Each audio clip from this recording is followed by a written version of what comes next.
Hello everyone, ನಮಸ್ತೆ ಎಲ್ಲರಿಗೂ. ನಾನು ನಿಮ್ಮ ಉತ್ತಮ್ ಸರ್. ಇವತ್ತಿನ ಈ ಒಂದು ತರಗತಿಯಲ್ಲಿ ಪ್ರಚಲಿತ ಘಟನೆಗಳಿಗೆ ಸಂಬಂಧಿಸಿದಂಥ ಬಹು ಆಯ್ಕೆಯ ಪ್ರಶ್ನೋತ್ತರಗಳನ್ನು MCQಗಳನ್ನು ಡಿಸ್ಕಷನ್ ಮಾಡೋಣ. ಅದಕ್ಕಿಂತ ಮುಂಚೆ ಈ ಚಾನಲನ್ನು ಯಾರೇನೂ ಸಬ್ಸ್ಕ್ರೈಬ್ ಮಾಡಿಲ್ಲ, ದಯವಿಟ್ಟು ಸಬ್ಸ್ಕ್ರೈಬ್ ಮಾಡಿ ಅಂತ ಹೇಳ್ತಾ ಬನ್ನಿ ಈ ಒಂದು ತರಗತಿಯನ್ನು ಸ್ಟಾರ್ಟ್ ಮಾಡೋಣ. ಬಹಳಷ್ಟು ಇಂಪಾರ್ಟೆಂಟ್ ಆಗಿರತಕ್ಕಂಥದ್ದು, ಪರೀಕ್ಷಾ ದೃಷ್ಟಿಯಿಂದ ಬಹಳಷ್ಟು ಇಂಪಾರ್ಟೆಂಟ್ ಆಗಿರತಕ್ಕಂಥ ಟಾಪಿಕ್ಗಳನ್ನು ಮಾತ್ರ ನಾನಿಲ್ಲಿ ಡಿಸ್ಕಷನ್ ಮಾಡ್ತಾ ಇದ್ದೀನಿ.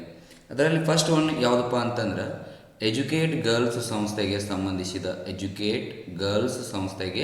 ಸಂಬಂಧಿಸಿದಂತೆ ಈ ಕೆಳಗಿನ ಹೇಳಿಕೆಗಳನ್ನು ಗಮನಿಸಿ ಅಂತ ಹೇಳ್ತಾ ಇದ್ದಾರೆ ಅವರು. ಈ ಕೆಳಗಿನ ಹೇಳಿಕೆಗಳನ್ನು ಗಮನಿಸಿ. ಹಾಗಾದರೆ ಏನು ಕ್ವಶನ್ ಅಂತಂದರೆ, ಇಲ್ಲಿ ಮೇಲಿನ ಹೇಳಿಕೆಗೆ ಸಂಬಂಧಿಸಿದಂತೆ ಈ ಕೆಳಗಿನ ಯಾವ ಆಯ್ಕೆಗಳು ಸರಿಯಾಗಿವೆ ಅಂತ ಕೇಳ್ತಾ ಇದ್ದಾರೆ. ಅಂದರೆ ಈ ಹೇಳಿಕೆಗಳಲ್ಲಿ ಯಾವ ಸರಿಯಾದವ ಅನ್ನೋದನ್ನು ನಾವಿಲ್ಲಿ ನೋಡಬೇಕಾಗತ್ತೆ. ಹಾಗಾದರೆ ಅದರಲ್ಲಿ ಫಸ್ಟ್ ಒನ್ ಎಜುಕೇಟ್ ಗರ್ಲ್ಸ್ ಸಂಸ್ಥೆಗೆ ಸಂಬಂಧಪಟ್ಟಿರ್ತಕ್ಕಂಥದ್ದನ್ನು ನಾವು ನೋಡೋದಾದ್ರೆ, ಫಸ್ಟ್ ಒನ್ ರೇಮನ್ ಮ್ಯಾಗ್ಸೆಸ್ ಪ್ರಶಸ್ತಿ ಪಡೆದ ಭಾರತದ ಮೊದಲ ಸಂಸ್ಥೆಯಾಗಿದೆ ಅಂತ ಹೇಳ್ತಾ ಇದ್ದಾರೆ. ಆಪ್ಷನ್ ಬಿ, ಶಾಲೆಯಿಂದ ದೂರ ಉಳಿದ ಹಾಗೂ ಅರ್ಧಕ್ಕೆ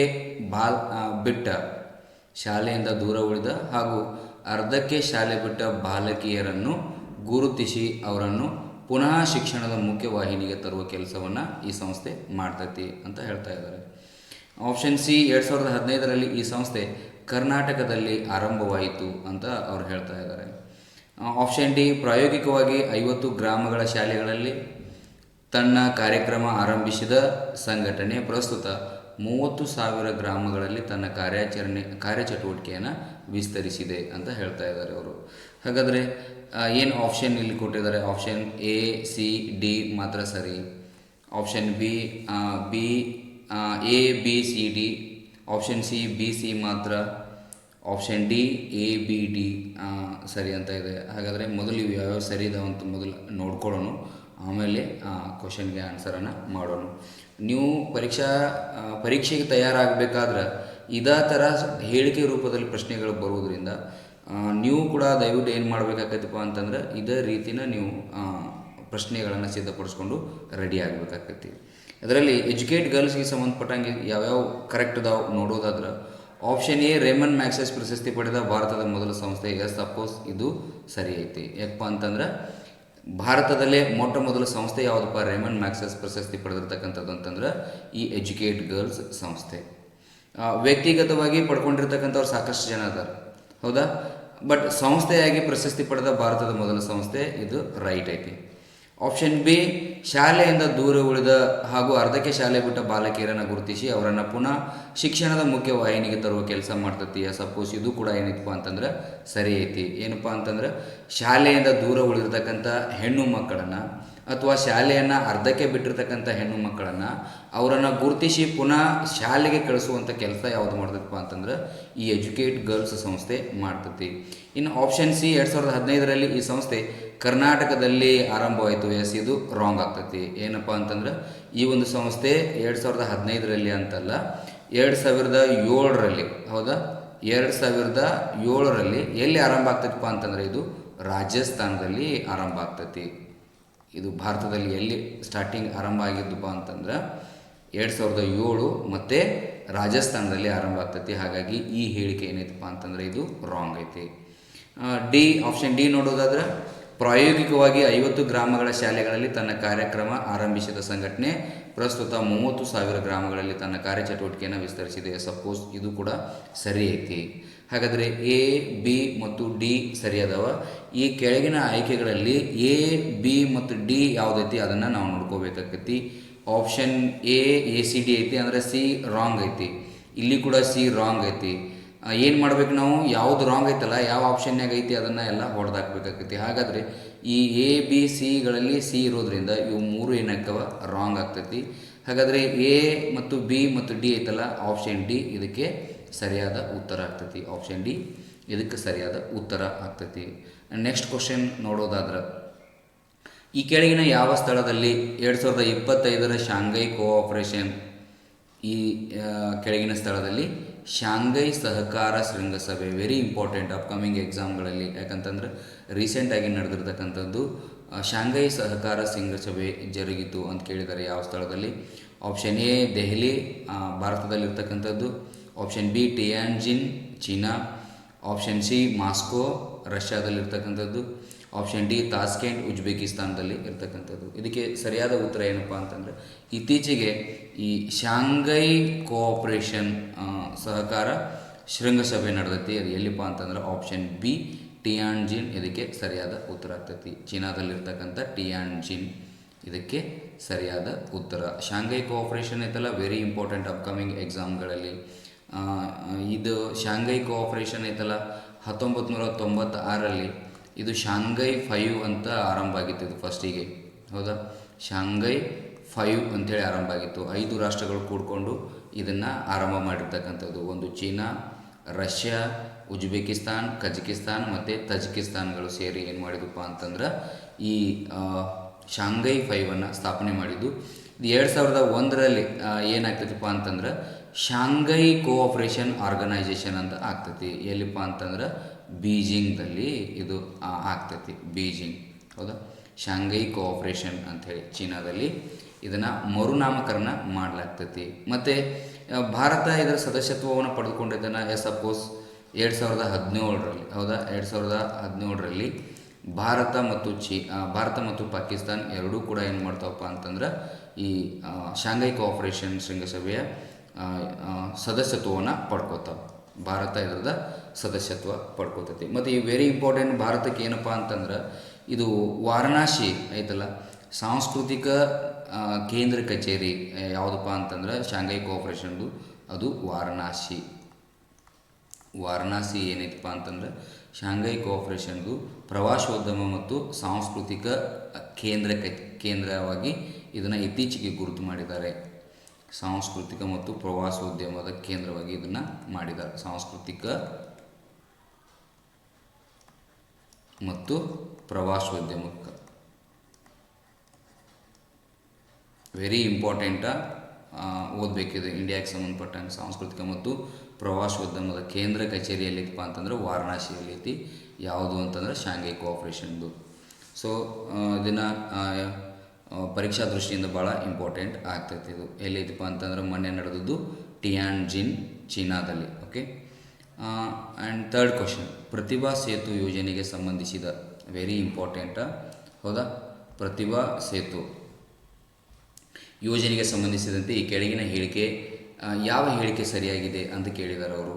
ಅದರಲ್ಲಿ ಫಸ್ಟ್ ಒನ್ ಯಾವುದಪ್ಪ ಅಂತಂದರೆ UPSC ಪರೀಕ್ಷೆಯಲ್ಲಿ ಅಂತಿಮ ಆಯ್ಕೆ ಪಟ್ಟಿಯಲ್ಲಿ ವಂಚಿತ ಉತ್ತಮ ಅಭ್ಯರ್ಥಿ ಆಯ್ಕೆ ಮಾಡಿಕೊಳ್ಳಲು ಕಂಪನಿಗಳಿಗೆ ಸಹಾಯ ಮಾಡುತ್ತದೆ ಅಂತ ಕೇಳಿದ್ದಾರೆ. ಪ್ರತಿಭಾ ಸೇತು ಅನ್ನೋ ಒಂದು ಈ ಯೋಜನೆ ಐತಲ್ಲ, ಇವರಿಗೆ UPSC ಪರೀಕ್ಷೆಯಲ್ಲಿ ಪ್ರಿಲಿಮ್ಸ್, ಮೇನ್ಸ್, ಇಂಟರ್ವ್ಯೂ ಪಾಸಾಗಿ ಮೆರಿಟ್ ಲಿಸ್ಟ್ನಾಗ ಏನು ಕೂತಿರಂಗಿಲ್ಲಲ್ಲ. ಪ್ರಿಲಿಮ್ಸ್, ಮೇನ್ಸ್ ಪಾಸಾಗಿ ಇಂಟರ್ವ್ಯೂಗೆ ಹೋಗಿರ್ತಾರೆ, ಬಟ್ ಅಂತಿಮ ಪಟ್ಟಿಯಲ್ಲಿ ಇರೋಂಗಿಲ್ಲ. ಅಂಥ ಅತ್ಯುತ್ತಮ ವಿದ್ಯಾರ್ಥಿಗಳನ್ನು ಏನು ಮಾಡ್ತಾರಪ್ಪ ಅಂತಂದ್ರೆ ಕಂಪ್ನಿಗಳಿಗೆ ರೆಕಮೆಂಡ್ ಮಾಡ್ತಾರೆ ಅಂತ ಅವ್ರು ಹೇಳ್ತಾ ಇದ್ದಾರೆ. ಆಪ್ಷನ್ ಬಿ, ಪ್ರತಿಭೆ ಹೊಂದಿದ ವಿದ್ಯಾರ್ಥಿಗಳಿಗೆ ಕೇಂದ್ರ ಸರ್ಕಾರ ಶಿಷ್ಯ ವೇತನ ನೀಡುತ್ತದೆ ಅಂತ ಹೇಳ್ತಾ ಇದ್ದಾರೆ. ಆಪ್ಷನ್ ಡಿ, ಪ್ರತಿಭಾ ವಿದ್ಯಾರ್ಥಿಗಳಿಗೆ ಕೇಂದ್ರ ಸರ್ಕಾರ ಪ್ರಶಸ್ತಿಯನ್ನು ನೀಡುತ್ತದೆ ಅಂತ ಕೇಳ್ತಾ ಇದ್ದಾರೆ. ಯಾವುದಪ್ಪ ಅಂತಂದರೆ ಈ ಪ್ರತಿಭಾ ಸೇತು ಯೋಜನೆ ಯಾವುದಕ್ಕೆ ಸಂಬಂಧಪಟ್ಟೈತಿ ಅಂತಂದ್ರೆ ಆಪ್ಷನ್ ಎ, UPSC ಪರೀಕ್ಷೆಯಲ್ಲಿ ಅಂತಿಮ ಆಯ್ಕೆ ಪಟ್ಟಿಯಲ್ಲಿ ವಂಚಿತ ಉತ್ತಮ ಅಭ್ಯರ್ಥಿ ಆಯ್ಕೆ ಮಾಡಿಕೊಳ್ಳಲು ಕಂಪನಿಗಳಿಗೆ ಸಹಾಯ ಮಾಡುತ್ತದೆ ಅಂತೈತಲ್ಲ, ಇದು ಸರಿಯಾದ ಉತ್ತರ. ಅಂದ್ರೆ ಪ್ರಿಲಿಮ್ಸ್ ಪಾಸ್ ಆಗಿರ್ತಾರೆ, ಮೇನ್ಸ್ ಪಾಸ್ ಆಗಿರ್ತಾರೆ, ಇಂಟರ್ವ್ಯೂ ಹೋಗಿರ್ತಾರೆ, ಅಲ್ಲಿ ಅಂತಿಮ ಆಯ್ಕೆ ಪಟ್ಟಿಯಲ್ಲಿ ಅವ್ರ ಹೆಸರು ಇರೋಂಗಿಲ್ಲ, ಬಟ್ ಅವರು ಪ್ರತಿಭಾವಂತ ವಿದ್ಯಾರ್ಥಿಗಳಿರ್ತಾರೆ. ಅಂಥವ್ರಿಗೆ ಏನು ಮಾಡ್ತದಪ್ಪ ಅಂತಂದ್ರೆ ದೊಡ್ಡ ದೊಡ್ಡ ಕಂಪನಿಗಳಿಗೆ, ಅಂತಾರಾಷ್ಟ್ರೀಯ ಕಂಪ್ನಿಗಳಿಗೆ ಏನು ಮಾಡ್ತೈತಿಪ್ಪ ಅಂತಂದ್ರೆ ಈ UPSC ಅವರನ್ನು ರೆಕಮೆಂಡ್ ಮಾಡ್ತೈತಿ. ಅದಕ್ಕೆ ಸರಿಯಾದ ಉತ್ತರ ಏನಪ್ಪ ಅಂತಂದ್ರೆ ಆಪ್ಷನ್ ಎ ಇದಕ್ಕೆ ಸರಿಯಾದ ಉತ್ತರ. ಆ್ಯಂಡ್ ನೆಕ್ಸ್ಟ್ ಕ್ವಶನ್ ನೋಡೋದಾದ್ರೆ ಮುಂದಿನ ಪ್ರಶ್ನೆ ಏನಪ್ಪ ಅಂತಂದ್ರೆ ಯಾವ ದೇಶದ ಸಹಯೋಗದಲ್ಲಿ ಭಾರತ ಚಂದ್ರಯಾನ 5 ಯೋಜನೆ ಕೈಗೊಳ್ಳಲಿದೆ ಅಂತ ಕೇಳ್ತಾ ಇದ್ದಾರೆ ಅವರು. ಹೌದಾ, ಭಾರತ ಯಾವ ದೇಶದ ಸಹಯೋಗದೊಂದಿಗೆ ಚಂದ್ರಯಾನ 5 ವೆರಿ ಇಂಪಾರ್ಟೆಂಟ್ ಆಗ್ತೈತಿ. ಚಂದ್ರಯಾನ 5 ಹೌದಾ, ಚಂದ್ರಯಾನ 5 ಯೋಜನೆಯನ್ನು ಕೈಗೊಳ್ಳಲಿದೆ ಅಂತ ಹೇಳ್ತಾ ಇದ್ದಾರೆ. ಯಾವ ದೇಶದೊಂದಿಗೆ? Option A America, option B Japan, option C Russia, option D China ಅಂತ ಐತಿ. ಬಟ್ ಯಾವ ದೇಶದೊಂದಿಗೆ ಇತ್ತೀಚೆಗೆ ಚಂದ್ರಯಾನ 5 ಯೋಜನೆಯನ್ನು ಹಮ್ಮಿಕೊಂಡಿದೆಪ್ಪ ಅಂತಂದ್ರೆ ಅದು ಜಪಾನ್. ಆಪ್ಷನ್ ಬಿ ಸರಿಯಾದ ಉತ್ತರ. ಜಪಾನ್ ದೇಶದ ಜಾಕ್ಸಾ ಮತ್ತು ಇಂಡಿಯಾದ ಇಸ್ರೋ ಸಹಯೋಗದಲ್ಲಿ ಏನು ಮಾಡಕತ್ತೈತಪ್ಪ ಅಂತಂದ್ರೆ ಚಂದ್ರಯಾನ 5 ಮಾಡ್ತಾ ಇದ್ದಾರೆ. ಯಾವಾಗಪ್ಪ ಅಂತಂದ್ರೆ 2040 ಇದರದ ಟಾರ್ಗೆಟನ್ನು ಇಟ್ಕೊಂಡಾರೆ. 2040ರಲ್ಲಿ ಚಂದ್ರಯಾನ 5 ಮಾಡ್ತೀವಿ ಅಂತ ಹೇಳಿ ಜಪಾನ್ ದೇಶದೊಂದಿಗೆ ಜಪಾನ್ ದೇಶದ ಜಾಕ್ಸಾ ಸಂಸ್ಥೆಯೊಂದಿಗೆ ಏನು ಮಾಡಿದಪ್ಪ ಅಂತಂದ್ರೆ ಒಪ್ಪಂದವನ್ನು ಮಾಡ್ಕೊಂಡೈತಿ. ಚಂದ್ರಯಾನ ಬಗ್ಗೆ ವಿಜ್ಞಾನ ಮತ್ತು ತಂತ್ರಜ್ಞಾನದಲ್ಲಿ ಪರೀಕ್ಷಾ ದೃಷ್ಟಿಯಿಂದ ಭಾಳ ಇಂಪಾರ್ಟೆಂಟ್ ಆಗ್ತೈತಿ. ಚಂದ್ರಯಾನ 1 ಆಗೈತಿ, ಹೌದಾ. ಚಂದ್ರಯಾನ ಫಸ್ಟ್ ಯಾವಾಗ ಆಗಿತ್ತಪ್ಪ ಅಂತಂದ್ರೆ ಚಂದ್ರಯಾನ 2008 ಮತ್ತು 2009ರಲ್ಲಿ ಆಗಿರ್ತಕ್ಕಂಥದ್ದು, ವೆರಿ ಇಂಪಾರ್ಟೆಂಟ್, ಹೌದಾ. ಎರಡನೇದು ಚಂದ್ರಯಾನ 2 ಐತಲ್ಲ, ಇದು ಒಂದು ಸ್ವಲ್ಪ ಫೇಲ್ ಆಗಿರ್ತಕ್ಕಂಥದ್ದು. ಲ್ಯಾಂಡಿಂಗ್ ಸಂದರ್ಭದಲ್ಲಿ ಇದು ಫೇಲ್ ಆಗಿತ್ತು. ಯಾವಾಗ ಮಾಡಿದ್ರಪ್ಪ ಅಂತಂದರೆ ಇದನ್ನು 2019ರಲ್ಲಿ ಆಗಿರ್ತಕ್ಕಂಥದ್ದನ್ನು ನಾವು ನೋಡ್ತೀವಿ. ಮತ್ತು ಚಂದ್ರಯಾನ 3, ಹೌದಾ, ವೆರಿ ಇಂಪಾರ್ಟೆಂಟ್ ಆಗ್ತೈತಿ. ಚಂದ್ರಯಾನ 3 ವೆರಿ ಇಂಪಾರ್ಟೆಂಟ್ ಆಗ್ತೈತಿ. ಚಂದ್ರಯಾನ 3 ಇದು ಯಾವಾಗ ಆಗಿದೆಪ್ಪ ಅಂತಂದರೆ 2023ರಲ್ಲಿ ಯಶಸ್ವಿ ಯೋಜನೆ. ಇದು ಚಂದ್ರಯಾನ 3 ಆಗಿದ್ದು 2023ರಲ್ಲಿ ಭಾರತಕ್ಕೆ ಹೆಮ್ಮೆ ತಂದು ಕೊಟ್ಟಿರ್ತಕ್ಕಂಥ ಯೋಜನೆ ಇದು ಚಂದ್ರಯಾನ 3, ಹೌದಾ. ನಾಲ್ಕನೇದು ಚಂದ್ರಯಾನ 4. ಈ ಚಂದ್ರಯಾನ 4 ಇನ್ನೂ ಆಗಿಲ್ಲ, ಹೌದಾ. ಚಂದ್ರಯಾನ 4 ಐತಲ್ಲ, ಇದು 2027ಕ್ಕೆ ಇದನ್ನು ಟಾರ್ಗೆಟ್ ಹಾಕ್ಕೊಂಡಿದ್ದಾರೆ. ನಮ್ಮ ಇಸ್ರೋ ಸಂಸ್ಥೆದವ್ರು ಏನು ಮಾಡಿದಾರಪ್ಪ ಅಂತಂದ್ರೆ 2027ಕ್ಕೆ ಚಂದ್ರಯಾನ 4 ಹಮ್ಕೋಬೇಕು ಅಂತ ಒಂದು ಟಾರ್ಗೆಟನ್ನು ಇಟ್ಕೊಂಡಿದ್ದಾರೆ. 2027ಕ್ಕೆ ಆಗ್ತೈತಿ. ಆಮೇಲೆ ಕೊನೆಯದಾಗಿರ್ತಕ್ಕಂಥದ್ದು ನೆಕ್ಸ್ಟ್ ಮತ್ತೆ ಮಾಡ್ತಿರ್ತಾರೆ. ಇವಾಗ ಸಿರೀಸ್ಗಳಲ್ಲಿ ಕೊನೆಯದಾಗಿರ್ತಕ್ಕಂಥದ್ದು ಯಾವುದಪ್ಪ ಅಂತಂದ್ರೆ ಚಂದ್ರಯಾನ 5 ಯಾವಾಗ ಆಗ್ತೈತಪ್ಪ ಅಂತಂದ್ರೆ ಇದು 2040ರಲ್ಲಿ ಆಗ್ತೈತಿ. Very important. ಯಾಕಪ್ಪ ಅಂತಂದ್ರೆ ಫಾರ್ ದ ಫಸ್ಟ್ ಟೈಮ್ ಮತ್ತೊಂದು ದೇಶದ ಸಹಯೋಗದೊಂದಿಗೆ ಈ ಚಂದ್ರಯಾನವನ್ನು ಕೈಗೊಳ್ತಾ ಇದ್ದಾರೆ. ಏನಪ್ಪ ಅಂತಂದ್ರೆ ಅದು ಜಪಾನ್ ದೇಶದ ಸಹಯೋಗದೊಂದಿಗೆ. ಯಾವ ಯೋಜನೆಯ ಮೂಲಕ ಇದನ್ನು ನಾವು ಹಮ್ಮಿಕೊಳ್ಳಕತ್ತಿದ್ದೀವಿಪ್ಪ ಅಂತಂದ್ರೆ ಇಂಡಿಯಾ ಮತ್ತು ಜಪಾನ್ದವರು ಲೂಫೆಕ್ಸ್ ಅಂಥೇಳಿ ಒಂದು ಲೂಫೆಕ್ಸ್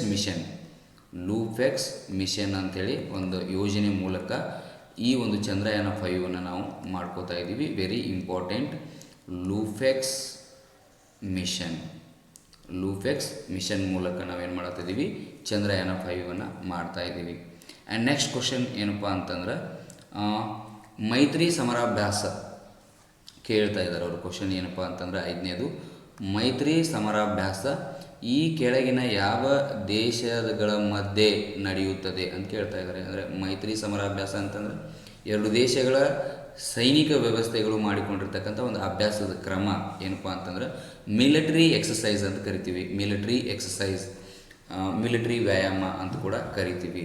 ಈ ಮೈತ್ರಿ ಅನ್ನೋದೈತಲ್ಲ, ಈ ಮೈತ್ರಿ ಯಾವ ದೇಶಗಳ ಮಧ್ಯೆ ಆಗ್ತಿದೆ ಅಂತ ಕೇಳ್ತಾ ಇದ್ದಾರೆ.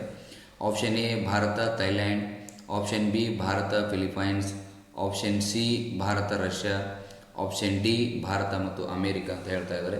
ಇದಕ್ಕೆ ಸರಿಯಾದ ಉತ್ತರ ಯಾವುದಪ್ಪ ಅಂತಂದ್ರೆ ಆಪ್ಷನ್ ಎ ಭಾರತ ಮತ್ತು ಥೈಲ್ಯಾಂಡ್. ಆಪ್ಷನ್ ಎ ಏನೈತಪ್ಪ ಅಂತಂದ್ರೆ ಭಾರತ ಮತ್ತು ಥೈಲ್ಯಾಂಡ್. ಇತ್ತೀಚೆಗೆ 2025ರಲ್ಲಿ ಇಂಡಿಯಾದಲ್ಲೇ ಆಗಿರ್ತಕ್ಕಂಥದ್ದು ಏನಪ್ಪ ಅಂತಂದ್ರೆ ಈ ಮೈತ್ರಿ ಸಮರಾಭ್ಯಾಸ ಆಗಿದೆ. ಎಲ್ಲಿಪ್ಪ ಅಂತಂದ್ರೆ ಭಾರತದಲ್ಲೇ ಆಗಿರ್ತಕ್ಕಂಥದ್ದು ಪರೀಕ್ಷೆಗೆ ಭಾಳಷ್ಟು ಇಂಪಾರ್ಟೆಂಟ್ ಆಗಿರ್ತೈತಿ. ಆ್ಯಂಡ್ ಕ್ವಶನ್ ನಂಬರ್ 6 ಏನಂತ ಕೇಳಿದರೆ ಅದು ಕೂಡ ಒಂದು ಮಿಲಿಟ್ರಿ ಎಕ್ಸಸೈಸ್ ಐತಿ. ಏನಪ್ಪ ಅಂತಂದ್ರೆ ಸಾಗರ್ ಮಾತಾ ಮಿಲಿಟ್ರಿ ಸಮರಾಭ್ಯಾಸ ಅಂತ ಕೇಳ್ತಾ ಇದ್ದಾರೆ ಅವರು. ಸಾಗರ್ ಮಾತಾ ಮಿಲಿಟ್ರಿ ಸಮರಾಭ್ಯಾಸ, ಇದು ಸಾಗರ್ ಮಾತಾ ಫ್ರೆಂಡ್ಶಿಪ್ ಮಿಲಿಟ್ರಿ ಸಮರಾಭ್ಯಾಸ ಅಂತ ಕೂಡ ಕರೀತಾರೆ. ಯಾವ ದೇಶಗಳ ಮಧ್ಯೆ ನಡೆಯುತ್ತದೆ ಅಂತ ಕೇಳ್ತಾ ಇದ್ದಾರೆ. Option A Bharat China, option B China Nepal, option C Bharat Japan, option D Canada ಮತ್ತು ಅಮೇರಿಕಾ ಅಂತ ಹೇಳ್ತಾ ಇದ್ದಾರೆ. ಬಟ್ ಇದಕ್ಕೆ ಸರಿಯಾದ ಉತ್ತರ ಏನಪ್ಪ ಅಂತಂದ್ರೆ ಆಪ್ಷನ್ ಬಿ ಚೀನಾ ಮತ್ತು ನೇಪಾಳ ನೋಡ್ರಿ. ಚೀನಾ ಮತ್ತು ನೇಪಾಳ ಇದಕ್ಕೆ ಸರಿಯಾಗಿರ್ತಕ್ಕಂಥ ಉತ್ತರ. ಸೊ ನೆಕ್ಸ್ಟ್ ಕ್ವಶನ್ ನೋಡೋದಾದ್ರೆ, ಇತ್ತೀಚೆಗೆ ಭಾರತದ ಉಪರಾಷ್ಟ್ರಪತಿಯಾಗಿ ಯಾರು ಆಯ್ಕೆಯಾಗಿದ್ದಾರೆ ಅಂತ ಕೇಳ್ತಾ ಇದ್ದಾರೆ ಅವರು. ಸೊ ನೆಕ್ಸ್ಟ್ ಕ್ವಶನ್ ಏನಂತಂದ್ರೆ, ಭಾರತದ ಉಪರಾಷ್ಟ್ರಪತಿಯಾಗಿ ಇತ್ತೀಚೆಗೆ ಯಾರು ಆಯ್ಕೆಯಾಗಿದ್ದರು? Option A C P Radhakrishnan, option B Sudarshan Reddy, option C Jagdeep Dhankhar, option D Venkaiah Naidu ಅಂತ ಕೇಳ್ತಾ ಇದ್ದಾರೆ. ಇದಕ್ಕೆ ಸರಿಯಾದ ಉತ್ತರ ಏನಪ್ಪ ಅಂತಂದ್ರೆ option A C P Radhakrishnan ಅವರು ಭಾರತದ ಉಪರಾಷ್ಟ್ರಪತಿಯಾಗಿ ಆಯ್ಕೆಯಾಗಿದ್ದಾರೆ. ಇವರು ಯಾವ ರಾಜ್ಯದವರಪ್ಪ ಅಂತಂದ್ರೆ ತಮಿಳುನಾಡಿನವರು. ಹೌದಾ, ತಮಿಳುನಾಡಿನಿಂದ ಎಷ್ಟನೇ ಅವರಪ್ಪ ಅಂತಂದರೆ ಇವರು 3ನೇ ಉಪರಾಷ್ಟ್ರಪತಿ ನೋಡ್ರಿ. 3ನೇ ಉಪರಾಷ್ಟ್ರಪತಿ ತಮಿಳುನಾಡಿನಿಂದ ಆಗಿರ್ತಕ್ಕಂಥವರು 3ನೇ ಉಪರಾಷ್ಟ್ರಪತಿ. ಆ್ಯಂಡ್ ನೆಕ್ಸ್ಟ್ ಒನ್, ಈ ಕೆಳಗಿನ ಯಾರು ನೇಪಾಳ ಪ್ರಧಾನಮಂತ್ರಿಯಾಗಿ ನೇಮಕಗೊಂಡಿದ್ದಾರೆ ಅಂತ ಕೇಳ್ತಾ ಇದ್ದಾರೆ ಅವರು. ಕೆಳಗಿನ ಯಾರು ನೇಪಾಳ ಪ್ರಧಾನಮಂತ್ರಿಯಾಗಿ ನೇಮಕಗೊಂಡಿದ್ದಾರೆ ಅಂದರೆ ಇತ್ತೀಚೆಗೆ ಅಲ್ಲಿ ಜನರೇಷನ್ ಜಡ್ ಒಂದು ಚಳುವಳಿಯಾಗಿ ಅಲ್ಲಿನ ಸರ್ಕಾರ ಪತನ ಆಗಿ ಮಧ್ಯಂತರ ಸರ್ಕಾರವನ್ನು ಏನು ಮಾಡಿದಾರಪ್ಪ ಅಂತಂದ್ರೆ ಅಲ್ಲಿ ರಚನೆ ಮಾಡಿದ್ದಾರೆ. ಅವರು ರಚನೆ ಮಾಡಿದ್ದಾರೆ. ಹಾಗಾದರೆ ಆ ಮಧ್ಯಂತರ ಸರ್ಕಾರದ ಪ್ರಧಾನಿ ಯಾರು ಅಂತ ಅವ್ರು ಕೇಳ್ತಾ ಇದ್ದಾರೆ. ಮಧ್ಯಂತರ ಸರ್ಕಾರದ ಪ್ರಧಾನಿ ಯಾರು ಅಂತ ಕೇಳ್ತಾ ಇದ್ದಾರೆ. ಆಪ್ಷನ್ ಎ ರೇಖಾ ಶರ್ಮಾ ಅಂತ ಹೇಳ್ತಾ ಇದ್ದಾರೆ, option B KP Sharma, option C Sushila Karki, option D Jwalakumari Shah ಅಂತ ಹೇಳ್ತಾ ಇದ್ದಾರೆ. ಬಟ್ ಇದಕ್ಕೆ ಸರಿಯಾದ ಉತ್ತರ ಏನಪ್ಪ ಅಂತಂದ್ರೆ ಆಪ್ಷನ್ ಸಿ ಸುಶೀಲಾ ಕರ್ಕಿ ಅವರು ಏನಾಗಿದ್ದಾರಪ್ಪ ಅಂತಂದ್ರೆ ನೇಪಾಳ ದೇಶದ ಪ್ರಧಾನಮಂತ್ರಿಯಾಗಿ ನೇಮಕಗೊಂಡಿದ್ದಾರೆ. ಹೌದಾ, ಮಧ್ಯಂತರ ಸರ್ಕಾರ. ಇವ್ರಿಗೇನು ಚುನಾವಣೆ ಆಗಿಲ್ಲ, ಏನೂ ಆಗಿಲ್ಲ. ಬಟ್ ಒಂದು ಜನರೇಷನ್ ಅನ್ನೋ ಚಳುವಳಿ ಏನಾಗ್ತಿತ್ತಪ್ಪ ಅಂತಂದ್ರೆ ಅಲ್ಲಿನ ಸರ್ಕಾರವನ್ನು ಪತನಗೊಳಿಸತಿ. ತದನಂತರ ರಚನೆಗೊಂಡಿರ್ತಕ್ಕಂಥ ಮಧ್ಯಂತರ ಸರ್ಕಾರದ ಪ್ರಧಾನಿ ಯಾರಪ್ಪ ಅಂತಂದ್ರೆ ಸುಶೀಲಾ ಕರ್ಕಿ ಅವರು. Okay, next question very important. ಏನಪ್ಪ ಅಂತಂದ್ರೆ ಭಾರತದ ಮೊದಲ AI ಕೃತಕ ಬುದ್ಧಿಮತ್ತೆ ಆರ್ಟಿಫಿಷಿಯಲ್ ಇಂಟೆಲಿಜೆನ್ಸ್ ಕೃತಕ ಬುದ್ಧಿಮತ್ತೆ ನಗರ ಎಲ್ಲಿ ನಿರ್ಮಾಣವಾಗುತ್ತಿದೆ ಅಂತ ಕೇಳ್ತಾ ಇದ್ದಾರೆ ಅವರು. ವೆರಿ ಇಂಪಾರ್ಟೆಂಟ್ ಪರೀಕ್ಷಾ ದೃಷ್ಟಿಯಿಂದ. ಯಾಕಂತಂದ್ರೆ ಭಾರತದಲ್ಲೇ ಮೊಟ್ಟ ಮೊದಲ ಬಾರಿಗೆ ಈ ಥರದೊಂದು ನಗರ AI ಸಿಟಿಯಾಗಿ ನಿರ್ಮಾಣ ಆಗ್ತಾ ಇದೆ. ಆರ್ಟಿಫಿಷಿಯಲ್ ಇಂಟೆಲಿಜೆನ್ಸ್ ಅಂದರೆ ಭಾಳ ಹೈಟೆಕ್ ಸ್ಮಾರ್ಟ್ ಸಿಟಿಯಾಗಿ ಇದನ್ನು ನಿರ್ಮಾಣ ಮಾಡ್ತಾರೆ. ಆಪ್ಷನ್ ಎ ಬೆಂಗಳೂರು ಹತ್ತಿರ ಬಿಡದಿ ಅಂತ ಹೇಳ್ತಾ ಇದ್ದಾರೆ, option B Chennai, option C Delhi, option D Mumbai. ಇದಕ್ಕೆ ಸರಿಯಾದ ಉತ್ತರ ಏನಪ್ಪ ಅಂತಂದ್ರೆ ಬೆಂಗಳೂರಿನಲ್ಲಿ ಎಲ್ಲಿಪ್ಪ ಅಂತಂದ್ರೆ ಬಿಡದಿ ಹತ್ರ ಏನು ಮಾಡ್ತಾ ಇದ್ದಾರೆ ಅಂತಂದ್ರೆ ಬಿಡದಿಯಲ್ಲಿ ಈ AI ಸಿಟಿಯನ್ನು ನಿರ್ಮಾಣ ಮಾಡ್ತಾ ಇದ್ದಾರೆ. ಇದು ಭಾರತದಲ್ಲಿ ಮೊದಲ ಬಾರಿಗೆ ಅಥವಾ ಮೊದಲ ಪ್ರಯತ್ನ ಅಂತ ಹೇಳ್ಬೋದು. ಇದನ್ನು ಭಾರತದಲ್ಲೇ AI ಸಿಟಿ ಯಾವುದಪ್ಪ ಅಂತಂದ್ರೆ ಅದು ಬೆಂಗಳೂರು ಬಿಡದಿ ಇಲ್ಲಿ ನಿರ್ಮಾಣ ಮಾಡ್ತಾ ಇದ್ದಾರೆ, ನಿರ್ಮಾಣದ ಹಂತದಲ್ಲಿ ಐತಿ. ಆ್ಯಂಡ್ ಲಾಸ್ಟ್ ಒನ್ ಕ್ವಶನ್ ಏನಪ್ಪ ಅಂತಂದ್ರೆ ಲಿಪುಲೇಖ್ ಪಾಸ್ ಇತ್ತೀಚೆಗೆ ಸುದ್ದಿಯಲ್ಲಿರ್ತಕ್ಕಂಥದ್ದು. ಏನು ಶಾಂಘೈ ಕೋಆಪ್ರೇಷನ್ ಆಯ್ತಲ್ಲ, ಶಾಂಘೈ ಕೋಆಪ್ರೇಷನ್ ಆಗೋಣ ಲಿಪುಲೇಖ್ ಪಾಸ್ ಓಪನ್ ಆಗಿದೆ. ಅಂದರೆ ಓಪನ್ ಅಂತಂದ್ರೆ ಇದಕ್ಕಿಂತ ಮುಂಚೆ ಅದನ್ನು ಕ್ಲೋಸ್ ಮಾಡಿದ್ರು, ಬಂದಿತ್ತದ ಆ ಹೆದ್ದಾರಿ, ಕಣಿವೆ ಹೆದ್ದಾರಿ ಬಂದಿತ್ತದ. ಹೌದಾ, ಕಣಿವೆ ಹೆದ್ದಾರಿ ಬಂದಾದ ನಂತರ ಏನಾಯ್ತಪ್ಪ ಅಂತಂದ್ರೆ ಇವಾಗ ಒಪ್ಪಂದ ಮಾಡೋದ್ರ ಮೂಲಕ ಚೀನಾ ಮತ್ತು ಭಾರತ ಅದನ್ನು ಓಪನ್ ಮಾಡಿದ್ದಾವೆ. ಬಟ್ ಈ ನೇಪಾಳ ದೇಶ ಅದನ್ನು ವಿರೋಧ ಮಾಡಕತ್ತೈತಿ. ಇಲ್ಲಿಂದ ನೀವು ವ್ಯಾಪಾರವನ್ನು ಮಾಡಬಾರ್ದು ಚೀನಾ ಮತ್ತು ಭಾರತದವರು ಅಂಥೇಳಿ ಈ ಸುದ್ದಿಯಲ್ಲಿರ್ತಕ್ಕಂಥದ್ದು. ಅದಕ್ಕೆ ವೆರಿ ಇಂಪಾರ್ಟೆಂಟ್ ಲಿಪುಲೇಖ್ ಪಾಸ್. ಹೌದಾ, ಪಾಸ್ ಅಂತ ಯಾಕಂತಾರಪ್ಪ ಅಂತಂದ್ರೆ ಕಣಿವೆ ಮಾರ್ಗಗಳಿಗೆ ಪಾಸ್ ಅಂತ ಕೂಡ ಕರೀತಾರೆ.